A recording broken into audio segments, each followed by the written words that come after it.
So we are here at the Adani Defence Complex in Kanpur in the UP Defence Corridor. I have with me Jeet Adani along with Ashish Rajvanshi, the CEO of the defence business. Jeet, of course, is from the promoter family. Jeet, Ashish, thank you very much for your time and thanks for inviting us to showcase what amazing stuff you're doing. Jeet, let me start by understanding the thought behind Adani's foray into the defence space. What was when you were on the drawing board, what exactly did you want to do? Because it's early stages in overall scheme of things for Adani's, but still, where is it coming from? So see, we've always believed that to have any successful business, and we've created ourselves in that manner, is that we wanted to align ourselves with the interests of the nation. And what we saw that with our strengths in terms of executing on projects and creating large-scale infrastructure, that this was an area that we could actually serve a strategic interest for the nation, as well as create something that can be extremely competitive from a business perspective.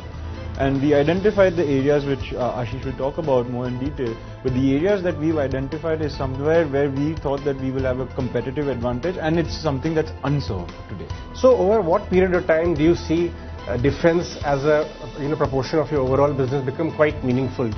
What's the commitment level from the board? So from the family perspective, I can tell you that the commitment level for this business is extremely high.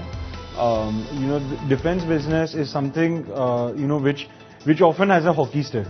So you might not notice it, but suddenly it can become very, very sizable and meaningful in a very short period of time.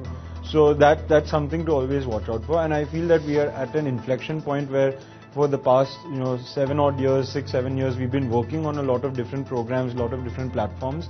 And I feel now we are at a stage where we have something meaningful across the platform that we can offer. Right now, this is in the private company, the defence business? No, it's under Adani Enterprises. Great, that was a very important clarification. Thanks for that.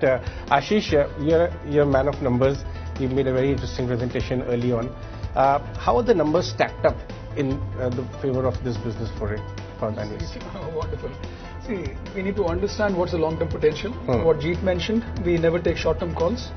When it has been declared by Honorable Prime Minister that by 2047 we want India to be self-reliant in energy and security, it clearly paves the path in terms of opportunity. Today, India is spending $75 billion annually in defense spend, of which $25 billion is going into new growth capex. Yeah, you're talking about the next 10 years, it's $250 billion to $300 billion opportunity, just in some terms of the size of the opportunity. $300 billion, you're talking about less than 4 Tier 1 players in the market, Tata, Bharat Forge, Adani, L&T, for example, and then there's a long tail of 800 MSMEs. So it's very important that we have a whole of nation approach where all these players are coming together, and rather than talking about the numbers, are focusing on the purpose of building the nation. Sure, I understand, but what categories would you be looking at in a phased manner, and what is the potential? There would be some number internally you would have put in mind for 5 year, 10 year, this is the kind of revenue number. Yeah, see, in terms of which areas we are focusing on, it's very clear based on the 3,000 kilometers of land and naval border. ISR becomes the primary important area, and ISR stands for Intelligence, Surveillance, Reconnaissance. That how do I complement the foot soldier by giving him technology, and giving him technology in unmanned, where we will discuss unmanned aerial systems, unmanned ground systems, unmanned naval systems. How do we function and work along with DRDO on the early warning systems, and also bring in technology from a perspective of cyber. So these are areas around ISR which are important.